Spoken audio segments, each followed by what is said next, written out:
My name is Dane too. I started writing graffiti here in Washington Heights in 1977 under the name Army 1. In 1979, I started writing Dane 2 with the crew The Nation Squad right here out of Washington Heights.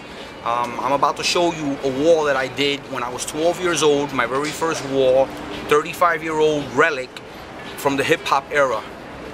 Where I'm taking you now to is where I put my first wall, a wall that I did when I was 12 years of age, 1977, July. The spray cans I stole from R&S Strauss on 175th Street and Broadway. This wall will show you it survived 35 years. In this culture, we don't care about your race, nationality, whether you believe in God or not. Can you paint? Are you loyal to your crew? That's what we want to know. And it'll be tested. You can't be a fugazi in this world. You can't. Because real recognizes real. Now we're at a spot where I would put my first wall 35 years ago. There it is right there.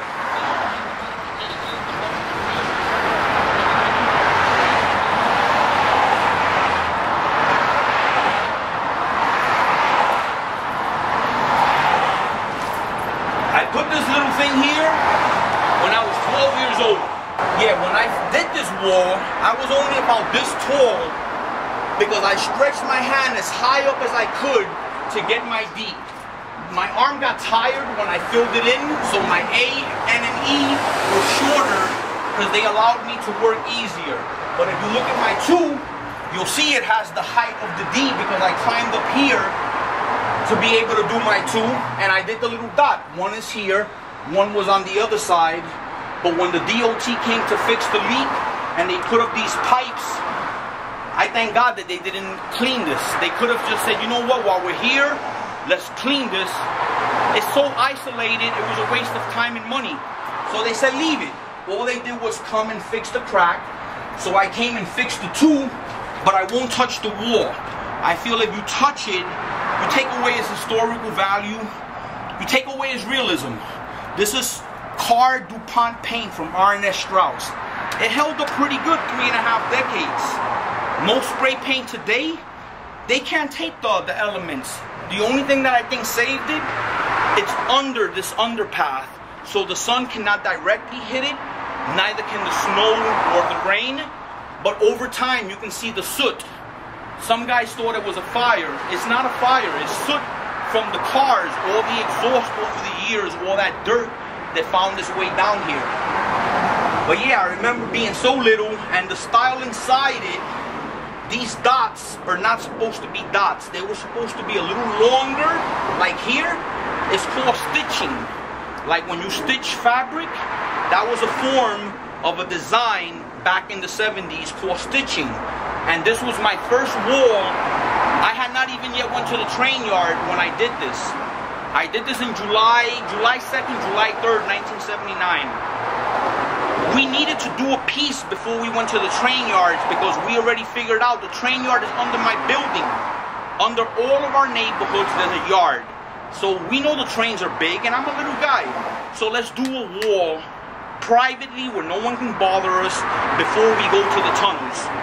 I put this up before the TNS crew were even invented. The Nation Squad was put together in September of '79 at Junior High School 143 on 182nd and Amsterdam. That's why there's no crew here. Further down, I want to show you another spot. You'll see the year. One young man put the year next to his tag, and you'll see 1979 written in the way it was written in the 70s. The 7s look like a question mark without the dot. That's how 7s were done in the 70s if you were a writer. It was a loop without the dot. I didn't get to do the stitching very well because I wasn't that good. This is my first time, not on paper, actually on the wall. But I rocked it the best way I could. I know how the lines went. The A had a little opening, and then I just went the dots inside it, the N, and the E. Real simple. And you can look carefully, you'll see some knucklehead came and put T-O-Y. He toyed me. It's okay, he toyed me with a gray spray can. It doesn't really show. And if he had any balls, he would have put his bloody name next to the toy so I would know who he was. It's all good. It's all good. I'm privileged to be here at 47 years of age discussing this war with anyone, because remember, we were not documenting our life. There was no reason for us to come here and film it as we did it. When you're living life, you don't see it as history.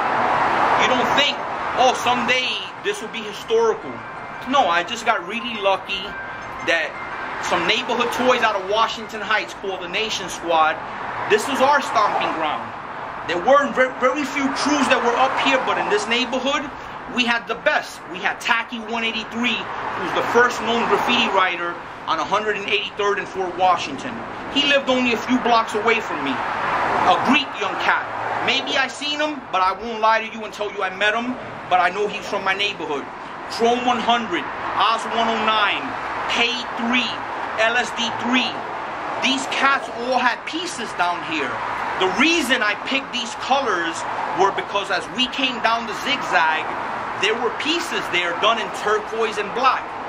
Lewis 176, Oz 109, LSD3, Chrome 100, they had their walls in these same colors. So before I did my first wall, I wanted mine to look like theirs. It didn't turn out that way. These did not look as good as theirs. But this survived. Theirs did not. You want to go around the other side to see? But if you look, you'll see what I mean about respecting graffiti. When the young man started his outline, he came right here and he didn't fill it in because he realized he was going over something from 1979. So he decided, I'll fill in around it, but I'm not going to destroy his tag. He could have. He chose not to, and to me, that's what I mean about respecting the work. The young man who went over my D, he knew as soon as he got there, he said, someone told him, something told him, don't go over this guy, leave it alone. And that's why I didn't go over him, because had he went over me, I would have put out a whole bunch of kids from Washington Heights to find out who this guy is, because now he needs to deal with me, right? He needs to deal with me.